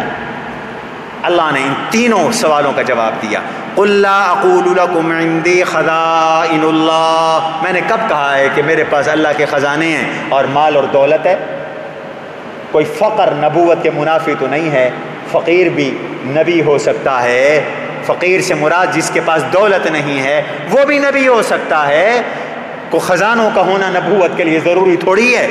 ولا عالم الغیبہ. میں نے تمہیں کب کہا ہے کہ میں غیب دان ہوں؟ میں غیب دان نہیں ہوں. ولا اقول لکم انی ملک. میں نے کب کہا ہے کہ میں انسان نہیں ہوں، میں کچھ اور مخلوق ہوں؟ بھئی انسان ہوں، کھاتا بھی ہوں، پیتا بھی ہوں. باقی فرق یہ ہے کہ میں نبی ہوں. ان اتبع الا ما یوحى الی. مجھ پر وحی آتی. عام آدمی کی نظر اندھوں کی طرح ہے. میں بشر بھی ہوں، نبی بھی ہوں، میری نظر بینا کی طرح ہے. قل هل يستوي الاعمى والبصير افلا تتفکرون. تو اگلے رکوع میں بھی پھر اللہ تعالی نے دلیل توحید دی. وعنده مفاتح الغیب لا يعلمها الا هو ويعلم ما في البر والبحر. فرمایا میرا علم کامل ہے. اب ایک ضابطہ سمجھ لو. معبود جو ہوتا ہے نا، معبود، اس میں تین چیزوں کا ہونا ضروری ہے. نمبر ایک، اس کا علم کمال کا ہو تاکہ وہ کسی مخلوق کو بھلا نہ سکے. اس کا علم کمال کا ہو. نمبر دو، اس کی قدرت کمال کی ہو. علم بھی اس کا کامل ہو اور بولیں قدرت بھی اس کی کامل ہو. یہ دو چیزیں معبود میں پایا جانا ضروری ہے. فرمائے یہ دونوں چیزیں صرف اللہ میں.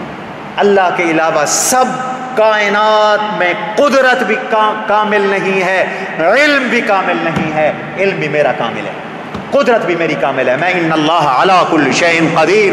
بتاؤ اللہ کے علاوہ کوئی علی کل شیء قدیر ہے؟ نہیں. کیا دلائل ہیں توحید.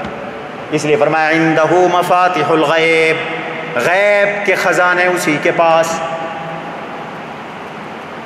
مفتاح یا مفتاحن یا مفتاحن کی جمع. مفتاحن، مفتاحن، پھر مفاتیحن ہوں. اب مانا ہوگا اس کے پاس ہیں غیب کے خزانوں کی چابیاں. غیب تو غیب ہے، غیب کے خزانوں کی چابیاں بھی اللہ کے پاس ہیں. تمہاری تو بلیاں عالم الغیب ہیں. بلی میوں میوں کر رہی ہے، آج مہمان آئیں گے. تمہارے تو کوے بھی عالم الغیب ہیں، لالیاں بھی عالم الغیب ہیں. آکے کوٹھے تے کائیں لالی آکے کائیں آکے ول پتران دا پہ. عندہ مفاتح الغیب لا يعلمها الا هو ويعلم ما في البر والبحر. بر اور بحر میں کیا ہے اللہ جانتا ہے. کتنے عرب انسان ہیں. اتنے عرب انسانوں میں اس وقت دنیا میں فرض کرو 8 ارب انسان ہیں. ہر انسان کیا بول رہا ہے جان رہا ہے. ہر انسان کیا سن رہا ہے وہ جانتا ہے. ہر انسان آج کتنی چیزوں کو دیکھ چکا ہے. بتاؤ یہ کون جانتا ہے؟ اللہ جانتا ہے. وَيَعْلَمُ مَا فِي الْبَرِّ. یہ انسان ہے. دنیا میں اس وقت کتنے شیر ہیں، انہوں نے آج کیا کھایا ہے، آج کتنے شکار کیے، آج کیا دیکھا، کتنا سفر کیا، کوئی نہیں جانتا. کون جانتا ہے؟ سبحان اللہ. پھر سمندر میں کتنی مخلوقیں ہیں، کس نے کیا کیا وہی جانتا ہے. وَمَا تَسْقُطُ مِنْ وَرَقَةٍ إِلَّا يَعْلَمُهَا. کائنات کے درخت کتنے ہیں، درختوں کے پتے کتنے ہیں، آج کتنے پتے گرے ہیں، اللہ جانتا ہے. تو فرمایا علم اسی کا ہے، دانے وہی جانتا ہے، خشک اور تر چیز کا علم بھی اسی کے پاس ہے. لہٰذا ایک اور دلیل توحید دی. قُلْ مَنْ يُنَجِّيكُم مِّن ظُلُمَاتِ الْبَرِّ وَالْبَحْرِ تَدْعُونَهُ تَضَرُّعًا وَخُفِيًّا. دلائل ایسے جو منہ توڑ دے، دنداں شکن، جادو وہ جو سر چڑھ کے بولے. اللہ نے کہا مکے والو چلو آؤ ایک اور بات سنو میری. جب اس زمانے میں سمندری سفر بڑے خطرناک ہوتے تھے، یہ جب سمندر میں سفر کرتے تھے اور کشتیوں میں بیٹھتے تھے اور کشتیاں بھور میں پھنستی تھیں، اللہ نے فرمایا او مکے والو تم بتاؤ، تم جب کشتیاں تمہاری بھور میں پھنستی ہیں تو کس کو پکارتے ہو؟ آج کے لوگ تو مشرکین مکہ سے زیادہ جری ہو گئے، یہ تو کشتیوں میں بھی بیٹھ کے کہتے ہیں اے مولا علی، اے شیر خدا، میری کشتی پار لگا دینا، میری کشتی پار لگا دینا۔ مشرکین مکہ کے بارے میں قرآن نے کہا کہ ان کی کشتی جب بھور میں پھنستی تھی تو کہتے تھے لئن انجیتنا من هذه لنکونن من الشاکرین، اللہ اگر تو نجات دے دے تو ہم تیرا شکر ادا کریں گے، ہم تیرا شکر ادا کریں گے۔ بتاؤ کشتیاں پھنستی ہیں تو کس کو پکارتے ہو؟ قل من ينجيكم من ظلمات البر والبحر تدعونه تضرعا وخفيا، تم اسی اللہ کو عاجزی کے ساتھ پکارتے ہو، آہستگی کے ساتھ پکارتے ہو۔ لیکن انجانا من هذه لنکونن من الشاکرین، اگر تو نجات دے دے تو ہم موحد بن جائیں گے۔ قل اللہ ینجیکم منها، کشتیاں بھی اللہ پار لگاتا ہے، ومن کل کرب، ہر مشکل سے تمہیں رب نکالتا ہے۔ شرم نہیں آتی؟ ثم انتم تشرکون، پھر بھی شرک کرتے ہو، ڈوب نہیں مرتے ہو؟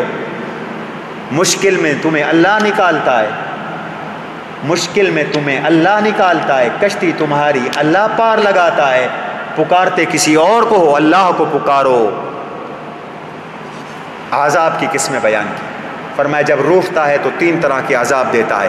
قل هو القادر علی ان یبعث علیکم عذابا من فوقکم، کبھی عذاب اوپر سے آتا ہے، جیسے قوم عاد پر پتھر برسے، نوح علیہ السلام کی قوم پر اوپر سے بارش آئی،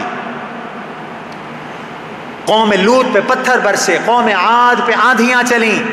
او من تحت ارجلکم، کبھی پاؤں کے نیچے سے زمین میں لوگ دھنس گئے، زلزلہ آیا۔ او یلبسکم شیعا، یا آپس میں لوگ لڑ پڑتے ہیں، گروہ در گروہ بن جاتے ہیں، شیعہ کا معنی گروہ، گروہ در گروہ بن جاتے ہیں۔ یہ سب عذاب کی شکلیں ہیں، اللہ ہم سب کو ان عذابوں سے محفوظ فرما دے۔ اس کے بعد فرمایا شرک نہ کرو، قل اندعو من دون اللہ ما لا ينفعنا ولا يضرنا، مشکلات میں ہم اللہ کو چھوڑ کر کسی اور کو نہیں پکاریں گے، اللہ کو ہی پکاریں گے، جو معبود ہے اسی کو ہی پکارا جاتا ہے۔ عقلی دلائل کے ساتھ اب ایک نقلی دلیل پیش کی حضرت ابراہیم علیہ السلام۔ ویسے تو 18 نبیوں کا ذکر کیا، لیکن ابراہیم علیہ السلام کا ذکر تفصیل کے ساتھ کیا۔ فرمایا ابراہیم علیہ السلام کو دیکھو، اپنے باپ آزر سے کہا تھا آپ بتوں کو خدا بناتی۔ آزر نمرود کی سلطنت میں وزیر مذہبی امور تھا، وزیر اوقاف تھا۔ سبحان اللہ، آج کل کے وزیر اوقاف بھی قادیانیوں کے حق میں صفائیوں میں بیان دیتے۔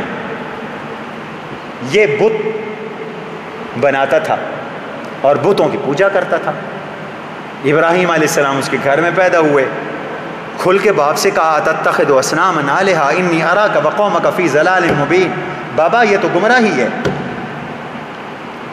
اللہ کہتے ہیں ہم نے اپنے ابراہیم علیہ السلام کو آسمان اور زمین کی بادشاہت دکھا دی۔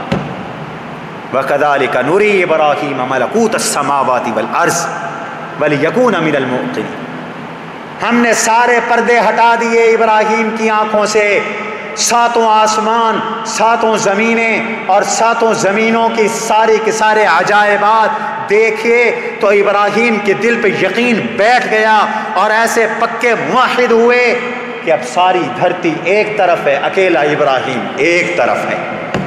موحد بہادر بھی ہوتا ہے، حکومتوں سے بھی ٹکرا جاتا ہے، ٹکرا گئے حکومت سے۔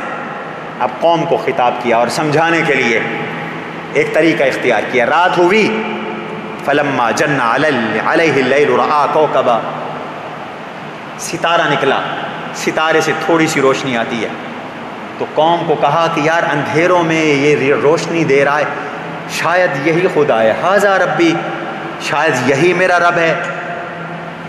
قوم تو پہلے ہی مشرک تھی، مقصد تو ان کو سمجھانا تھا۔ اب جب ستارہ تھوڑی دیر کے بعد ڈوب گیا، فلما افل قال لا احب الافلین، کہا کہ میں نہیں، یہ خدا ہوتا تو ڈوبتا، خدا بھی بلا ڈوبا کرتے ہیں، یہ میرا خدا نہیں ہے۔ پھر سمجھایا تو چاند نکلا، فلما رأى القمر بازغا قال هذا ربی، چاند کو چمکتا دمکتا دیکھا، کہا شاید یہ میرا رب ہے۔ یہ استفہام ہے، شاید استفہام بھی انکاری ہے، شاید یہ میرا رب ہے۔ اور جب وہ چاند بھی چھپ گیا تو کہا لا، کیا کہا؟ فلما افل قال لئن لم يهدني ربي لاكونن من الضالين، اللہ نے مجھے بچا لیا، میں تو گمراہ ہو جاتا، یہ کہاں میرا رب ہے، یہ بھی چھپ گیا۔ اچھا جی، صبح کو سورج آ گیا، فلما رأى الشمس بازغة قال هذا ربي هذا اکبر، یہ تو بڑا سیارہ ہے، پورے جہان کو روشن کیے ہوئے ہے، چاند کو بھی روشنی دے رہا ہے، یہ خدا ہوگا۔ فلما افلت، جب شام کو غروب کر گیا، قال یا قوم انی بریء مما تشرکون، میری قوم میں شرک سے بری ہوں، کوئی یہ خدا نہیں ہے۔ تو پھر کون ہے خدا؟ انی وجہت وجہی للذی فطر السماوات والارض حنیفا وما انا من المشرکین، پھر خدا وہ ہے، میں بھی اسی کا ہوں جو آسمانوں کا خالق ہے، جو زمینوں کا خالق ہے، میں اسی کا ہوں، اسی کی طرف یکسو ہوں۔ اور سنو، تم کرو تو کرو شرک، میں شرک نہیں کروں گا۔ پھر قوم سے جھگڑتے رہے اور قوم کو سمجھاتے رہے۔ حضرت ابراہیم علیہ السلام کو اللہ نے حجت عطا کی، تلک حجتنا آتیناہا ابراہیم علی قومہ۔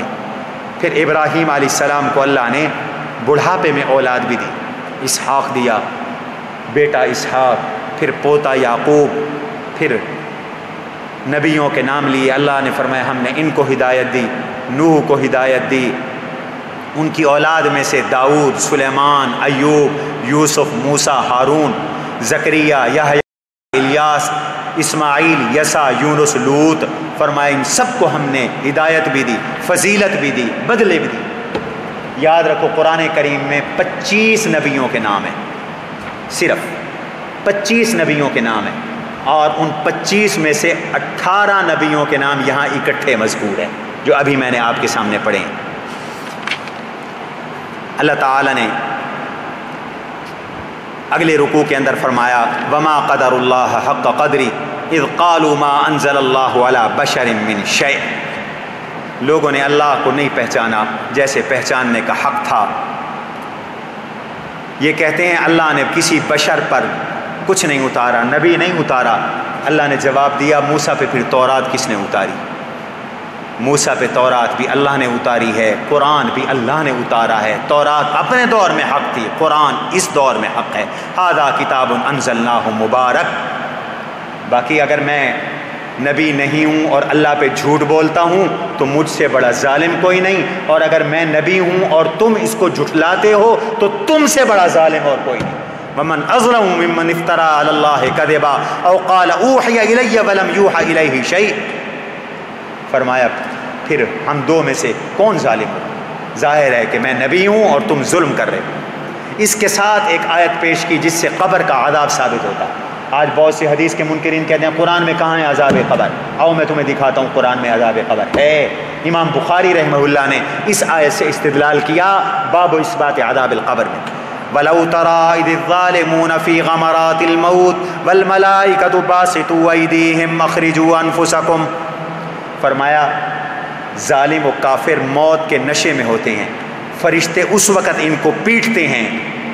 علماء کہتے ہیں یہ عذاب قبر شروع ہو گیا، موت کے وقت ہی فرشتوں نے پیٹنا شروع کر دیا۔ یہ تو قرآن ہے، حدیثوں کو نہیں مانتے، قرآن کو تو مانو۔ لیکن مجھے بتاؤ قرآن کہتا ہے ظالم و کافر کو فرشتے موت کے وقت پیٹتے ہیں، کبھی فرشتہ نظر آیا ہے؟ کبھی یہ مار پیٹ تم نے دیکھی ہے؟ بولو نہیں دیکھی، کیونکہ اللہ نے اس کو عالم برزخ میں چھپا دیا ہے۔ ایسے ہی قبر میں عذاب ہوتا ہے، اللہ نے اس کو عالم برزخ میں چھپا دیا ہے۔ اگلے رکوع میں فرمایا ان اللہ فالق الحب والنوى، نباتات کا خالق بھی اللہ ہے، گٹھلی اور نباتات کو بھی اللہ ہی پیدا کرتا ہے، زندہ سے مردہ کو اور مردہ سے زندہ کو بھی اللہ ہی نکالتا ہے، ستارے بھی اسی نے روشن کیے، والذی انزل من السماء ماء، بارش بھی اسی نے اتاری، اور زمین سے سبزہ، پھل پھول اور نباتات، باغات، اور باغات میں خوشے والے بغیر خوشے والے، جنات من اعناب والزیتون والرمان، باغات انگور، زیتون، انار، ملتے جلتے پھل، یہ سب اسی نے پیدا کیے ہیں، لہذا اسی کو خدا مانو۔ لا تدرکہ الابصار وہو یدرک الابصار۔ ایک مسئلہ بیان کیا، اللہ نظر نہیں آتا، اللہ کو تم دنیا میں نہیں دیکھ سکتے، اللہ تم سب کو دیکھتا، لہذا یہ مطالبہ بھی غلط ہے، اللہ کو دکھاؤ، موسیٰ نہیں دیکھ سکے تم کیسے دیکھ سکتے ہو؟ ہاں، اہل سنت والجماعت کا عقیدہ ہے قیامت میں ہم اللہ کی زیارت کریں گے، کوئی شان۔ وجوہ یومئذ ناظرہ الی ربہا ناظرہ، ایمان والوں کے چہرے قیامت میں تر و تازہ ہوں گے، وہ اپنے رب کا دیدار کریں گے۔ جنت میں اللہ مہمانوں کی دعوت کریں گے، جنتی مہمانوں کی دعوت کریں گے، دسترخوان لگے گا، 70,000 کھانے ہوں گے، جب کھانا کھا چکے ہوگے رب کہے گا میری طرف متوجہ ہو جاؤ، رب اپنے پردے ہٹا دے گا، اللہ کو دیکھیں گے تو دیکھتے ہی رہ جائیں گے، ٹک ٹکی باندھ کر دیکھتے ہی رہ جائیں گے، واہ میرا اللہ تو کتنا حسین ہوگا، ان اللہ جمیل یحب الجمال۔ جس رب نے آبشاروں کو، پھلوں کو، پھولوں کو، درختوں کو اور مرغستانوں کو، چمنستانوں کو اور انسانوں کو حسن دیا، وہ خود کتنا حسین ہوگا، تصور نہیں کر سکتے۔